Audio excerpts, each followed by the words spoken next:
Hey guys, welcome back. In today's video I'm going to do stretching. We're going to be stretching outside.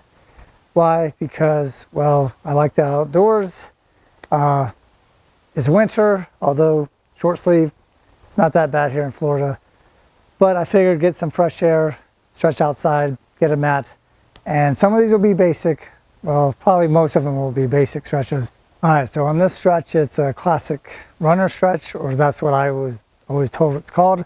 Rather than put my hands on the wall, in case my hands are dirty, I don't want to have to repaint. So here's a tree. Tree's not going anywhere. Hands here, put one leg back as far as I feel comfortable while trying to keep that heel down on the ground, and then I lean into it. I'm not trying to push the tree down, but I want to lean my hips forward, trying to keep my back straight, and I'm feeling the stretch in the glute, hamstring, and of course the calf muscle in the back. So then when I want to hit the other side, I just switch legs. Once again, posture's good and tall, and really stretch out those calf muscles. It's a great way to stretch whether you're a runner or not. It just happens to be called the runner stretch. Another good one, since I'm standing next to the tree, is a good quadricep stretch. Now there's a couple ways of doing this. I'm going to show you one. When using this as a support, if you have really good balance, you don't need the tree. Okay. So I'm going to stretch out my right leg. So my left hand's on here to balance or stabilize. Grab my ankle and pull up. So what I want to try to avoid is my knee going forward or like this, too far away from my body. So if I can, I'm going to keep my knee close to the other leg. Once again, maintain good posture. Use this for balance if I need to. Now for some people, this might be too hard to reach. And if you just can't reach your foot or ankle, you could always use a towel or grab your shoe or, grab your pants leg. No pants leg? Well, if you've got hairy legs, you could grab a fistful of hair. Maybe that'll work. All right, another way of stretching the inner thigh some, as well as, got leaves all over you. All right, another way to stretch the inner thigh and the hamstrings is from the seated position, okay? So one way I could do that, have my legs spread, reaching for my feet or ankles, holding this position, okay? Now for some, once again, it all depends on your back health, knee health, hip health, all that kind of stuff. So just listen to your body, and once again, don't strain yourself. But what I want to try to do is, once again, try not to let this leg buckle, meaning coming up. You want to try to keep it straight, or just ever so slight of a bend in it. And once again, hold that for 20 to 30 seconds. Same thing on the other side, same thing in the middle. This way is a little tough because your instinct, or just the feel, you'll start to come up. So on this one, you might want to exhale, not necessarily hold your breath, but reach out as far as you feel comfortable. If you could grab your ankles and then pull some. Once again, really good back stretch on this one. So another way of hitting the hamstrings, if you have a towel, and I'm going to do this without one so you can see what it looks like. I lay back comfortably. I can interlock my fingers behind my leg here, keep my head down, and pull. Okay? That's also going to help with the lower back, butt, and hamstrings. Although if I grab up higher and use a towel, I'm going to feel it more in my calves and hamstrings this way.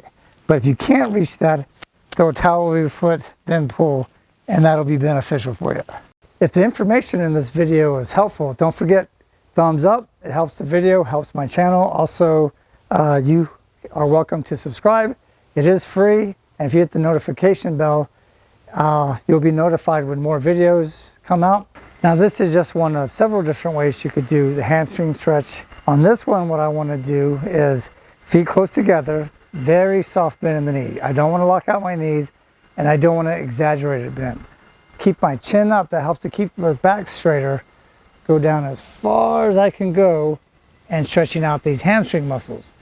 Now one variation you can do for this is by simply crossing one foot in front of the other. Now it does require a little bit of balance, so you might have to hold on to something if necessary, but that depends on your level of balance. And then come down as far as I feel comfortable. The thing with this is you have multiple muscle bellies in the hamstring, so you want to be able to hit them from different angles the best you can. Once again, without causing pain or too much discomfort, And sometimes to do that, you have to change the angle of the leg, and simply putting one leg in front of the other changes that angle some, so you hit different muscle bellies, hit them a different way, and overall better stretch. Now for this one, this is another quadricep stretch, but instead of doing it standing, I'm lying down. So I could lay on my side, use this arm to kind of support me, support my head and neck so that doesn't get uncomfortable, and then reach for my ankle this way and pull back. Okay, same thing, if I can't reach, but I don't want to keep my leg up in there, knee down, pull. I could still use a small towel, grab my shoe, pants leg. If you don't have pants on, you know, you could do this in the nude if you want, but that's up to you. Or if you're in your backyard, high fences, or you're extra neighborly. Anyway, you could use your towel, pull back here, and get a really good quadricep stretch doing it this way. All right, so for this one, weird position to be in, but it's very similar to the runner's pose, although I'm leaning more forward. The reason why I'm doing this is because I want to stretch more muscles at one time. So this is my left leg.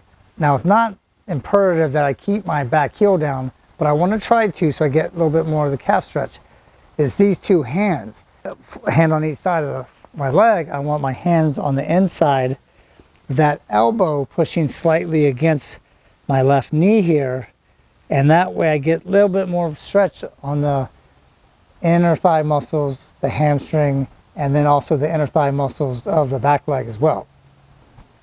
All right, as I mentioned before, using this tree to stretch my calves. There's other ways I've done it, but one simple way is putting your foot up against the tree and kind of giving the tree a hug.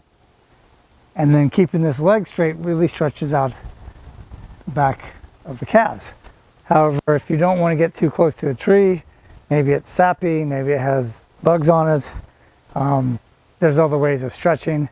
You could also bend this back leg, lean down and slightly forward, and then you'll feel the tension right there. Another excellent one for the calves. Okay, so now on this stretch, you want as wide a stance as you feel comfortable without doing the splits. I don't have to worry about that. I can't get that low. I can't get this to the splits. I could get farther down than this, but what my goal is to stretch out the inner thighs and the hamstrings, glutes, and a little bit of the lower back all at the same time.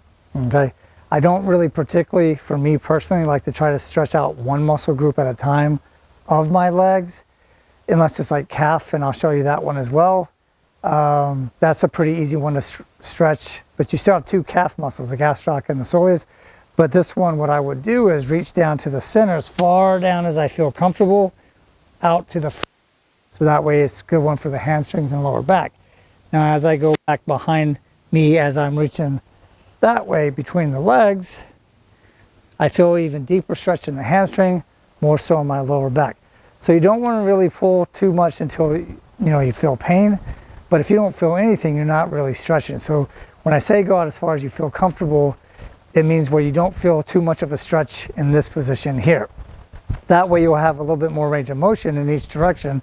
Like if I go to this ankle here, then I feel it in this hamstring, but this leg isn't, stressing too much, because otherwise I'll have to bring it in, then do it. Because I only want to feel the stretch of the intentional stretch, not feeling all of these other body parts struggling to just hold on to stability. That's how things get pulled. That's how injuries happen. And I assume that's not what you want. I know I don't want that. So I would go to one side, hold 20 to 30 seconds, go to the same thing other side. I could go both, like so, or like I said, underneath and behind. And once again, you could do a couple sets of these as well, and each time go a smidgen farther than you did the previous time and see how that feels. Once again, if you feel pain, you're pushing too hard. If you don't feel anything, you're not pushing enough. So hopefully this video was helpful. If so, thumbs up. Don't forget to subscribe. And yeah, it's basically lower body, almost entirely lower body, unless you count the back, but the lower back is part of the core. So I am going to do future videos on the upper body stretches as well. If you have any particular suggestions, don't be shy. Write me in the comments box below, and I'll be happy to try to incorporate those stretches into a future video. So hopefully, once again, you enjoyed it. I know it was fun to make, and I will see you in the next video.